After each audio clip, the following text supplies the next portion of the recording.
Lord, bless his heart. There was a little boy named Billy, no older than 6, whose tongue seemed only built for one word when he was scared, hungry, or just plain lost in thought. That word, y'all, was mama. He didn't just whisper it. He spoke it loud and clear to every soul who bent down to tie his shoe, or every woman who handed him a slice of sweet tea cake. The postman, the lady at the library, even the big, tall social worker named Clara who smelled like peppermint, they all got called Mama at some point. It wasn't disrespectful. It was a desperate sort of greeting, like he was throwing a line out into the wide, cold ocean, hoping one of them would reel him in. He'd been shuffled through 4 foster homes already, and in each one, the foster mother would flinch at the word, then sigh, then gently correct him. "I'm Miss May, honey," or "just call me Sarah," they'd say. But Billy would nod, and then 5 minutes later, he'd be asking, "Mama, can I have a cookie?" He wasn't trying to cause trouble. He was just trying to find the one true sound that belonged to the woman who sang him a particular, soft, humming song. A song that was the only memory he could cling to from before the cold, institutional world took hold. He knew if he found the mama of the song, he'd find home, and that's the only thing that kept his little feet walking. The first house he remembered clearly belonged to Miss May and Mr. James. They lived out near the creek, where the air was thick with the smell of wet earth and honeysuckle. Miss May was a sturdy woman, good-hearted but with tired eyes, and Mr. James was quiet, always tinkering with an old truck that never seemed to run. Billy lasted 6 months there, the longest stretch yet. The conflict, bless their souls, was simple. They wanted a boy, but they didn't want the ghost of his past, and Billy's mama habit was that ghost, sitting right down at their supper table. He'd sit on the porch swing at dusk, his small legs dangling, and he'd hum his song. It wasn't a real song with words. It was just 3 descending notes and a soft, rhythmic bounce. It was the sound of safety, the sound of being rocked to sleep. Miss May, she tried her best. She'd sing hymns, she'd sing silly nursery rhymes, she'd even sing the blues, but nothing matched the tune in his head. "What's that tune, Billy boy?" she'd ask, wiping her hands on her apron. He'd shake his head, his eyes big and sad. "It's Mama's song," he'd whisper. And that was the end of the conversation. His inability to name the tune, and his constant calling her Mama, made the distance between them wider than the whole Mississippi River. Clara, the social worker, was the only one who seemed to understand that the word Mama wasn't a mistake. It was a key. She was the one who drove him from Miss May's house to the next placement. A clean, quiet apartment in the small town of Harvest Creek with a young couple named Lily and Tom. Clara's car smelled like those little pine trees you hang from the mirror, and in the silence between the homes, she'd talk to Billy like he was a grown-up, which he appreciated. "Billy," she said, her voice soft as velvet, "we need to figure out how to find that song. It's your anchor, isn't it?" He nodded quickly, feeling a surge of hope. He trusted Clara because she never corrected the word Mama when it slipped out by accident. Lily and Tom were different. They were modern, with walls painted bright colors, and they had a cat named Zip. They were kind, but their kindness felt a little sharp around the edges, like a new pair of shoes you haven't broken in yet. They had all the things that looked like home, but none of the feeling. Their conflict was they wanted a perfect, happy foster child, one who wasn't looking over their shoulder. They didn't want the search. They wanted the prize. At Lily and Tom's house, the mama issue became a proper conflict. Lily was a stickler for rules, and she believed the habit was just poor discipline. She set up a sticker chart. Every time Billy called her Lily, he got a sparkly star. Every time he called her Mama, she'd simply point to the chart, and he wouldn't get a star for the whole day. Felt like a punishment for remembering. The pressure, y'all, was like trying to hold back a sneeze. The word would build up behind his teeth, especially when he was trying to ask a big question, and then pop, "Mama, where's the?" He'd stop himself, his face burning hot. This pressure, this small, constant battle, began to push the faint edges of the song even further back in his memory. It was like trying to see through thick fog. He was so focused on not saying the word that he was forgetting why he needed the word in the first place. he started to feel a panic bloom in his chest, a desperate fear that if he couldn't hum the song, he would lose the memory, and if he lost the memory, he would truly be lost forever, just a little boy with a lost tune.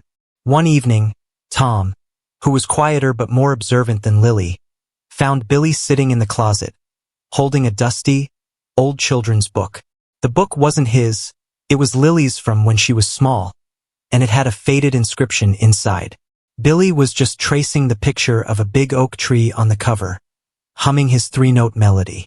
Tom didn't yell, he didn't point to the sticker chart. He just sat down in the tight space beside him, smelling faintly of sawdust. "That your song, buddy?" Tom asked, his voice low. Billy nodded, tears welling up. "It's Mama's," he whispered. Tom, bless his honest heart, leaned in and tried to hum it back, but he got the notes all wrong. High where they should have been low, fast where they should have been slow. But he tried. This small, unexpected moment of connection brought the song back with a terrifying clarity. A sudden rush of warmth and scent. Lilacs, he realized. The air always smelled like lilacs when he heard the song.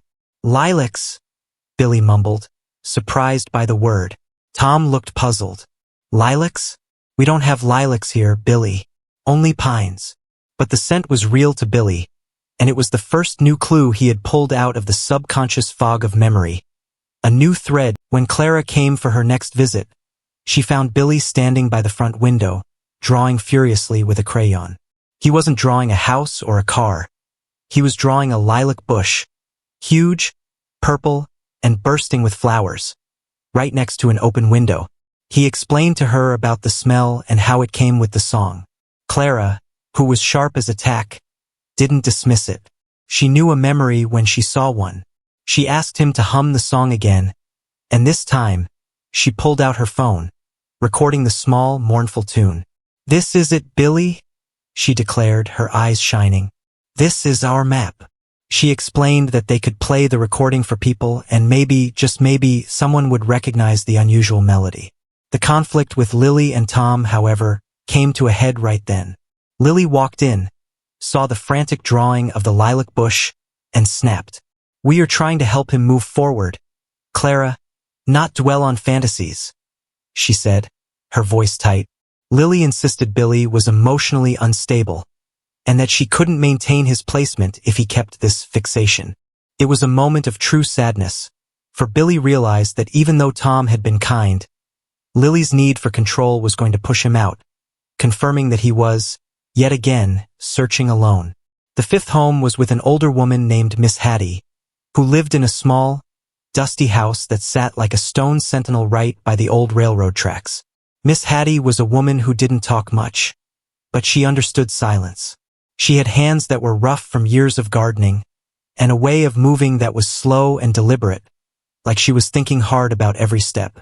This was a gift to Billy, as the house was quiet enough for him to hear the faint echoes of his song without the distraction of noise or rules.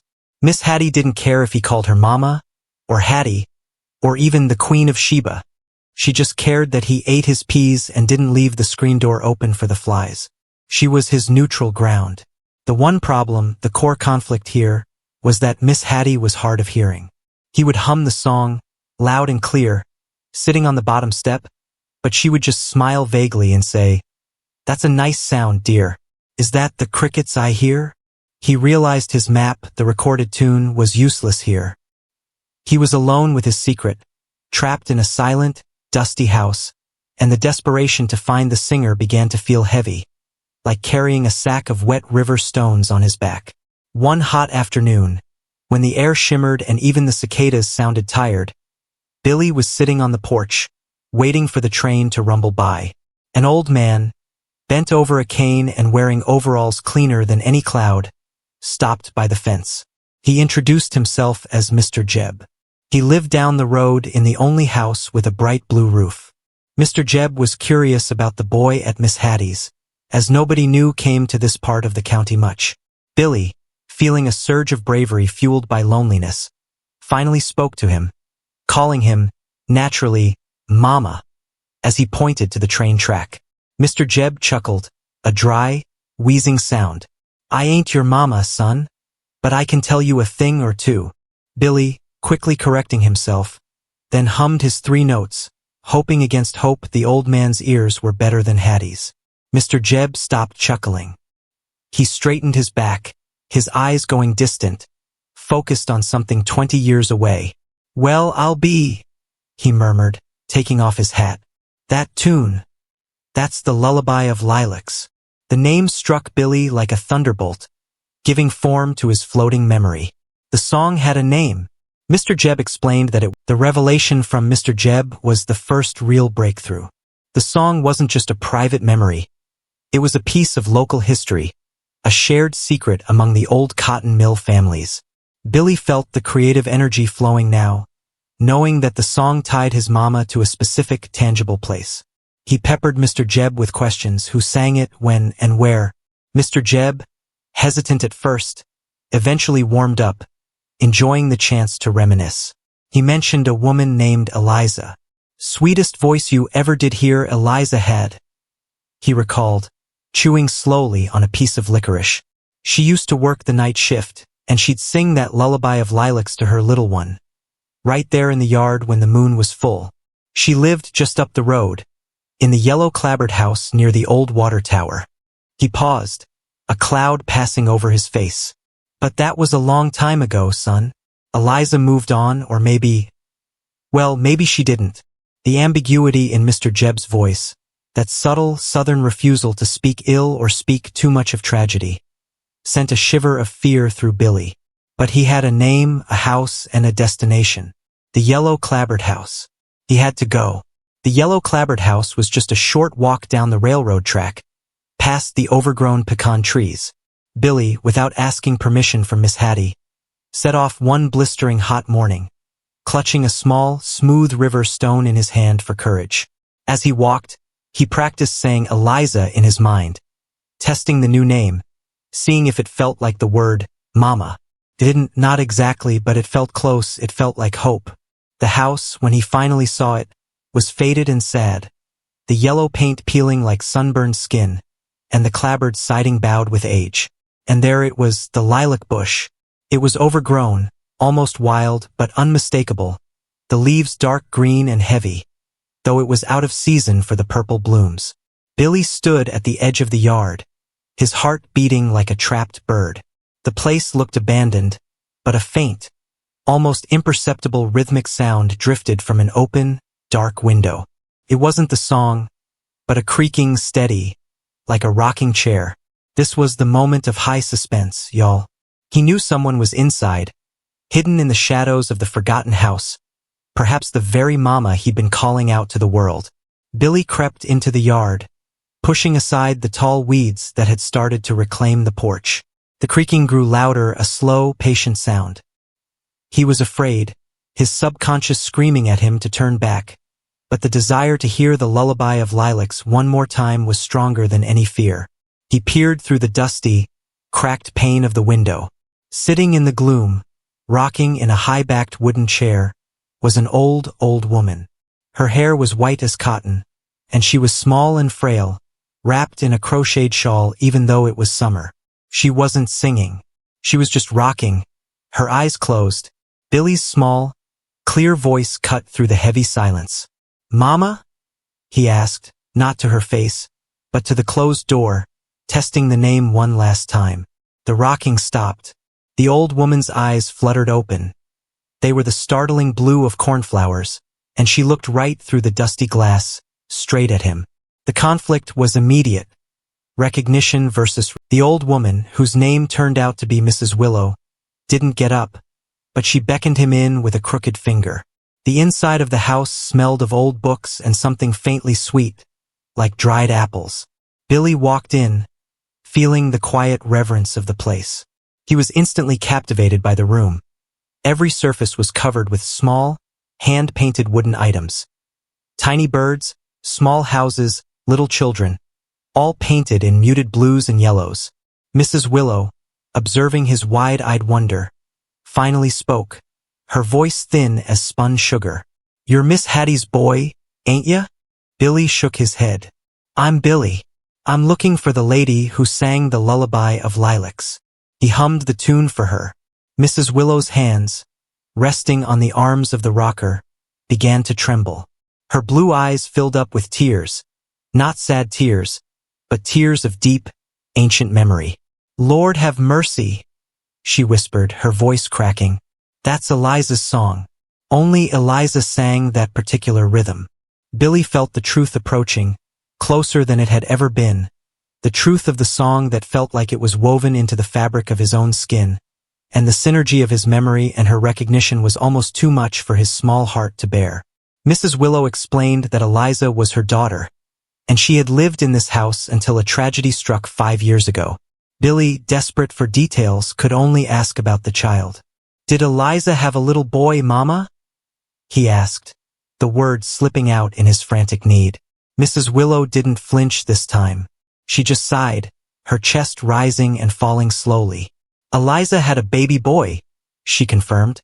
"A darling child named Sammy. He was just a little thing when he was taken away.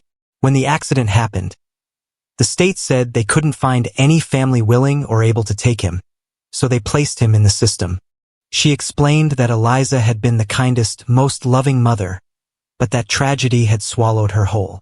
"The song," Mrs. Willow continued, "she wrote that song for Sammy, right before he was born. It was her secret promise to him." Billy felt a cold knot tighten in his stomach. Sammy. Was he Sammy? The names didn't match, and this was the devastating conflict. The song was his, the feeling was his, but the name was different. The subconscious memory had been true, but the external facts were confusingly fractured, leaving him dangling between two realities. Billy, in his quiet, intense way, shared his story. The moving, the constant mama habit, the lilac scent, the tune, and the fact that his name was Billy, and had always been Billy, or so the papers said. Mrs. Willow listened patiently, her eyes never leaving his face. She finally pointed to a small, hand-painted wooden sign hanging above the mantel. It showed a sun and a moon, and under them, the words, "Sammy, my sunshine." But then she pointed to another small, carved block sitting on the mantelpiece. A simple toy train with a painted number 6 on the side. Eliza, she had a terrible habit. The knowledge that he was Sammy, nicknamed Billy Boy, was a profound shift in the ground beneath his feet.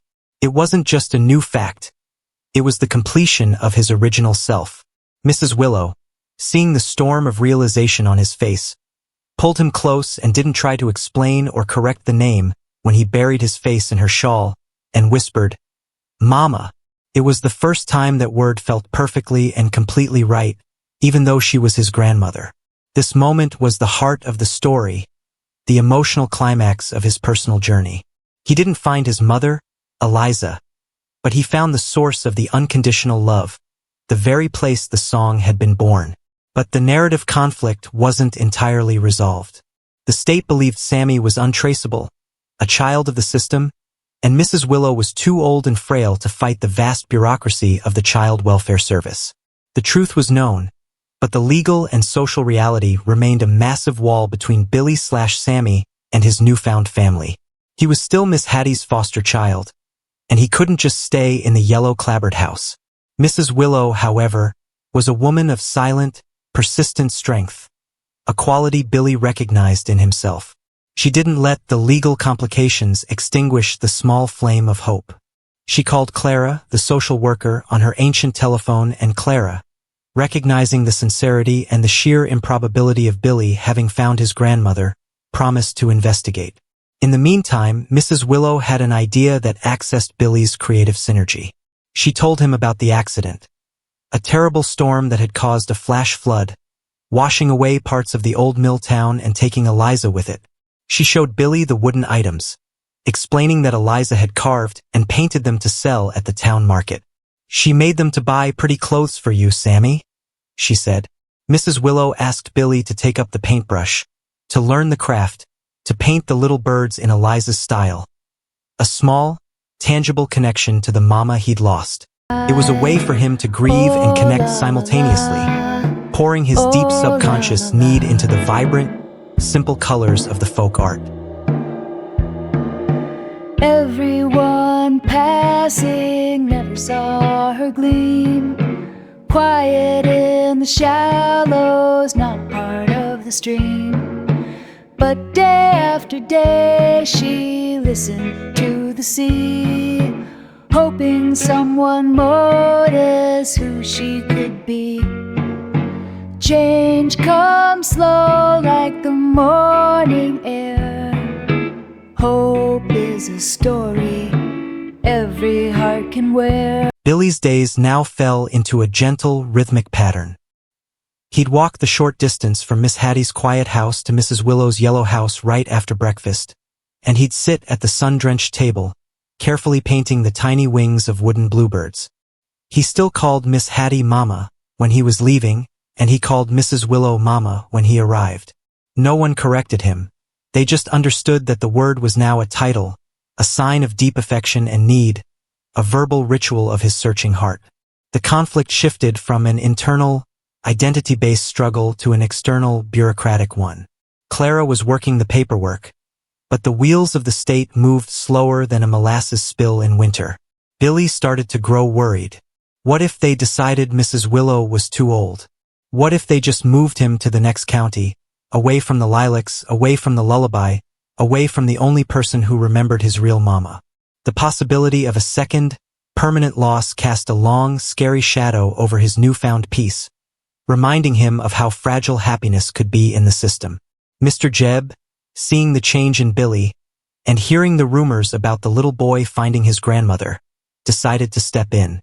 He was a man with connections that ran deeper than the river bottom, a man who knew every soul and every story in the county. He realized that the social worker, Clara, needed local support, testimony that Mrs. Willow was a rock, a proper matriarch, and that Sammy belonged right there in Harvest Creek. Mr. Jebb started a quiet community movement. He didn't hold meetings or make big speeches. He just talked to his neighbors, one front porch at a time. He reminded them of Eliza's kindness, of the tragedy, and of the little boy, Billy Boy, who was finally home, even if the state didn't know it yet. People started bringing things to the yellow house. Pies, fresh vegetables, even a new, sturdy rocking chair for Mrs. Willow.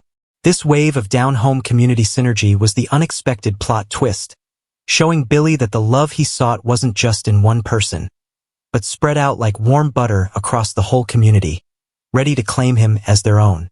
The day of Clara's final assessment visit to Mrs. Willow's house was hotter than a pepper sprout.